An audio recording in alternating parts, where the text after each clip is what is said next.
ہم نے ارادہ کر لیا تھا کہ جائیں گے، ارادہ کیا تھا کہ جائیں گے تو اعتکاف کی نیت کرتے مسجد میں بیٹھے رہیں گے۔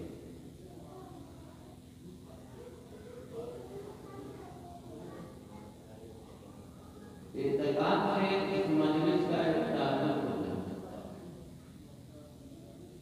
اعتکاف میں اس لیے بیٹھا جاتا ہے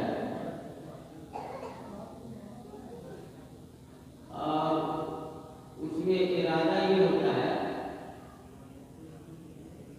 کہ یہ مجلس جو قائم ہے، یہ مجلس جو کچھ دیر کے لیے چلے گی، تو اللہ تعالیٰ ہر اعتبار سے اس مجلس کی حفاظت کرنا ہے۔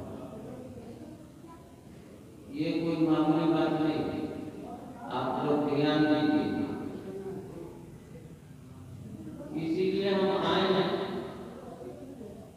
تو سیدھے مسجد میں چلے آئے ہیں۔ اعتکاف مسجد میں ہوتا ہے، اس لیے ہم نے ارادہ کر لیا ہے کہ آج ہم مجلس کے ہونے تک اعتکافی ہی میں رہیں گے۔ اعتکاف میں رہیں گے تو ہمارا سب کام کسی جگہ ادا ہے۔ اور یہ بھی سوچ لیا تھا کہ وقت بہت کم ہے، جو ہمارے اکابرین تشریف لا رہے ہیں ان کو بھرپور موقع ملے۔ اب 2 بجے تک پروگرام ہوگا، اب 12-13 آدمی ہیں تو کتنا وقت ملے گا؟ اس لیے ہم نے پہلے ہی نیت کر لیا ہے کہ اپنا وقت اپنے بزرگوں کے لیے وقت کر دیں۔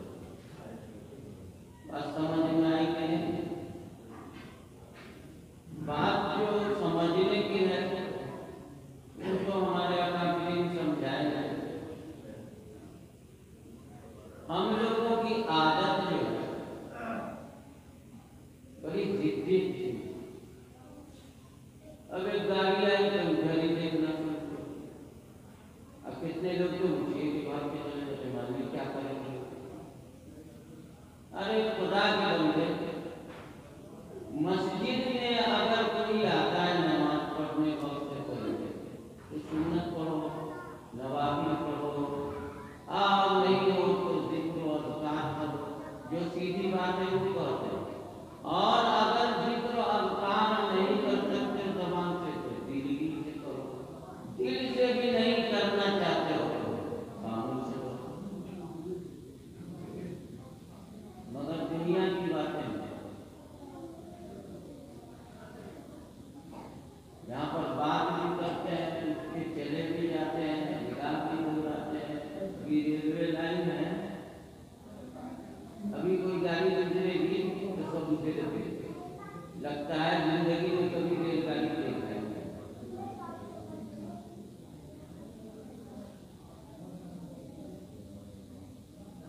حدیث میں آیا ہے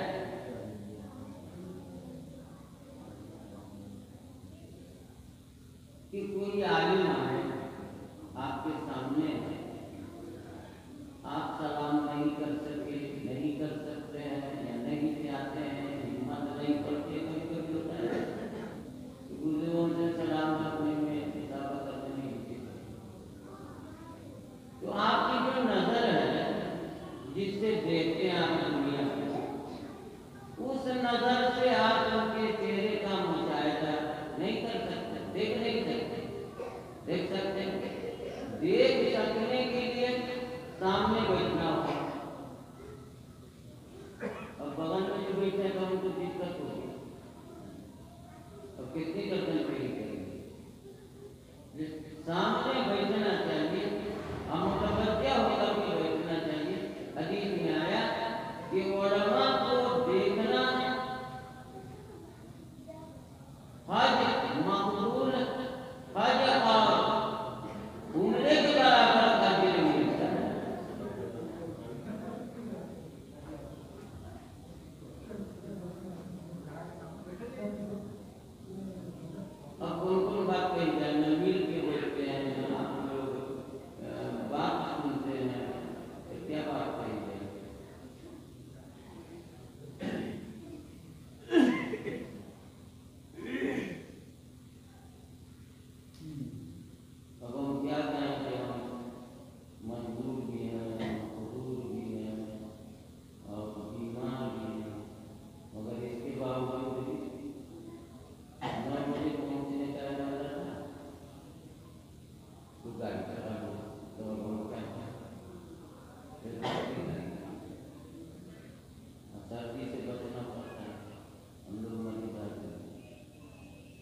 کسی وقت پر چلے آئے ٹائم کو لحاظ کرنے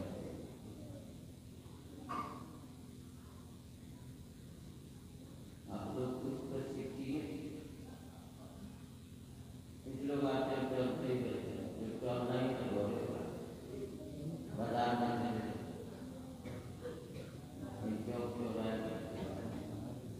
آپ لوگ کو اندر کے حالات معلوم نہیں. باہر کی کھڑکی پر حضور صلی اللہ علیہ وسلم کر کر کے مکے میں نبی بننے کے بعد ایک آواز لگائی. عرب والوں کی عادت تھی کہ ان کو اپنے امداد کی ضرورت پڑتی تھی، قوم کی مدد حاصل کرنے کی ضرورت پڑتی تھی تو پہاڑ پر چڑھ جاتے تھے. اس کا مختلف انداز تھا. سویرے اٹھ کے پہاڑ پر چڑھ جاتے اور ایک تیز آواز لگاتے یا صباح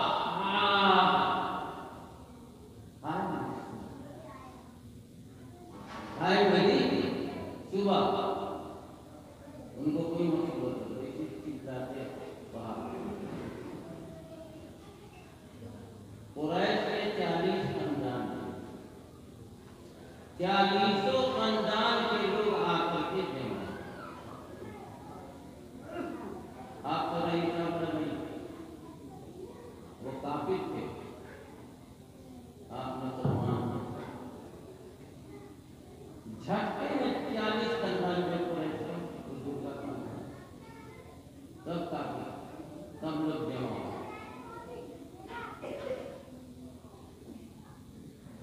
لوگوں نے کہا کہ کیا مانتے اے محمد صلی اللہ علیہ وسلم کس لیے ہم کو بلایا؟ کیا تمہاری فریاد ہے؟ تمہاری کیا ضرورت ہے؟ تم کو کون مصیبت آئی کہ ہم کو بلایا؟ تو حضور نے کہا کہ مجھے معلوم ہے کیا ہونے والا ہے. تو کہا کیا ہونے والا ہے؟ تو کہا کہ ایک خطرہ درپیش ہے، خطرہ آنے والا ہے. کہا کیسا خطرہ ہے؟ کہا پہلے یہ بتا کہ اگر ہم تم کو اس خطرے کے بارے میں کچھ کہنے کی اطلاع دیں تو مانو گے؟ تو کہا تم کو ہمیشہ سچا پائے گا، امانت دار پائے گا. پھر ہم کیسے انکار کریں گے آپ کی ہر بات کو ماننے. تو حضور نے کیا کہا؟ حضور نے فرمایا میں جس پہاڑ پر کھڑا ہوں اس پہاڑ کے پیچھے کچھ دشمن ہیں مثال کے اور وہ دشمن تم پر حملہ آور ہے یعنی حملہ کرنے والا ہے. تو تم میری بات مانو گے؟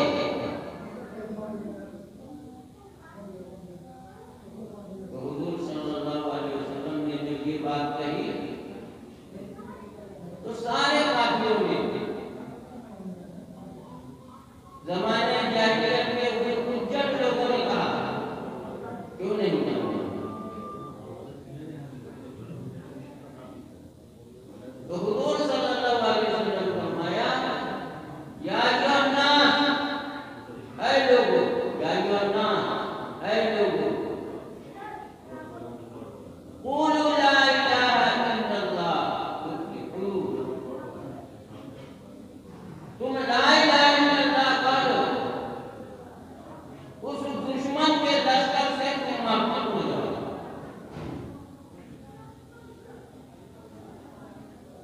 آپ نے بات سمجھی؟ تو اس وقت آپ کے چچا ہی نے انکار کیا. تب لک یا محمد تمہاری بربادی ہو. تم نے ایسی بات کہی تمہاری بربادی ہو. کیوں؟ ایمان لانے کے لیے کہا. آج وہی خطرہ منڈلا رہا ہے اور انوار اللہ بابو نے جو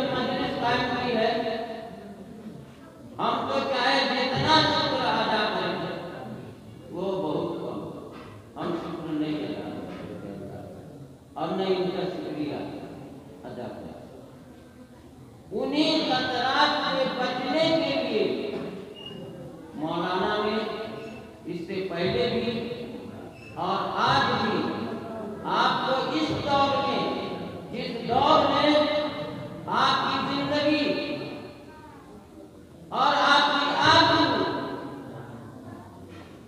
زندگی تو آتی جاتی رہتی ہے، آتی جاتی رہے گی، ہم بھی چلے جائیں گے، آپ بھی چلے جائیں گے، لیکن اگر آبرو سے نہیں گئے تو یہ بہت بڑی بدقسمتی ہے۔ اسی خطرے سے بچنے کے لیے حضرت مولانا نے یہ نظم، یہ انتظام کیا تاکہ آپ کو اس خطرے سے آگاہ کیا جائے۔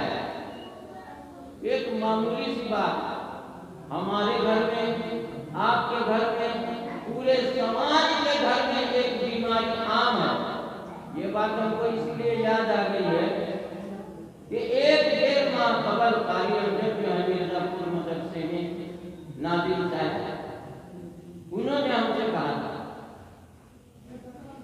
لیکن ہم تو بہت ساری بات اب بھول جاتے ہیں، تو وہ بھولے تو نہیں، کبھی کبھی یاد آ جاتی ہے، لیکن آدمی ایسا الجھا رہتا ہے کہ موقع فراہم نہیں ہوتا ہے۔ اللہ تعالیٰ نے وہ موقع دے دیا ہے، آج اس پر بھی گفتگو ہوگی انشاءاللہ۔ آپ کو معلوم ہے ہماری طرف دیکھیے، ادھر ادھر نہیں، اگر سچ مچ آپ آئے ہیں دینی مجلس میں تو اس کے وقار کو، عزت کو، آپ کو محفوظ رکھیے۔ ہر گھر میں پہلے ہمارے مولانا جیسے ایک جگہ چندہ کرتے بچار میں ہوتا ہے، یہی مولانا ارشد صاحب آپ وہی سنا کہ ہم کیوں گئے دروازے پر، جنہوں نے بلایا تھا ان کے دروازے پر ایک بھیڑ سی لگی ہوئی تھی، تو ہم نے ان کو بلایا، ان سے بات کیا، کہا کہ بھیڑ لگی ہوئی ہے، لگتا ہے کام نہیں ہوگا، تو انہوں نے کہا مولانا یہ سب لوگ ایک فارم بھر رہے ہیں۔ یہ کیسا فارم ہے؟ تو کہا کہ ہر آدمی اپنے طور پر اتنا پیسہ جمع کرے گا، مان لیجیے 10 روپیہ ہفتہ یا 10 روپے روزانہ، ہم کو اتنی تفصیل معلوم نہیں، مگر مرزا کو، مداری کو، ہر گاؤں محلے میں، ٹولے میں، خاص کر عورتیں اس معاملے میں بہت چست ہیں، اور ہمارے گھر میں سودی کاروبار شروع ہو گیا، سودی کاروبار شروع ہو گیا ہے، اور جس گھر میں سودی کاروبار آ گیا، ڈوب گیا، تو اس گھر کے لیے بربادی، بے برکتی اور نحوست جس کو کہتے ہیں، وہ نحوست گھس جاتی ہے۔ اللہ کے رسول جناب محمد رسول اللہ صلی اللہ علیہ وسلم نے فرمایا ہے حدیث میں کہ سود کھانے والے کو، سود کھانے والے کا اتنا بڑا جرم ہے، اللہ کا باقی ہے، اور اللہ کے حرام کی ہوئی چیز کو وہ حلال کرتا ہے، جبکہ نبی کو یہ اختیار نہیں تھا کہ اللہ کے حلال کی ہوئی چیز کو حرام کر دے اور حرام کی ہوئی چیز کو حلال کر دے۔ یہی مسلمان ہیں، سفید ٹوپی والے، سفید کرتا والے، لنگی والے، بوٹ سوٹ والے، جنٹلمین شریف کہلانے والے لوگ آج ان کے گھروں میں سود کا کاروبار ہو رہا ہے، اور آدمی یہ سمجھتا ہے، جیسے کافی لوگ کہتے تھے قرآن نے نقل کیا ہے کہ یہ سود کیا ہے، جیسے ہم خرید و فروخت کرتے ہیں ویسے ہی تو سود کا معاملہ ہے۔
یہی سماج میں مبتلا تو نہیں 10 روپیہ جمع کرنا تو کیا مشکل ابا 10 روپیہ دیتی رمنا 10 روپیہ دیتی کھاتا چلتا ہے پیسہ جمع ہوتا یہ تھوڑی سی بات آپ سے بات کرنی تھی حضور صلی اللہ علیہ وسلم نے فرمایا ہم دنیا میں لوگوں کی خیر خواہی کے لیے بھیجے گئے ہیں اس لیے خیرخواہی سے ہم نے آپ کو دو چند باتیں کہی ہیں آپ لوگ آرام سکون سے بیٹھیں تاکہ آپ کی مجلس آپ کو جنت تک لے جائے احترام کیجیے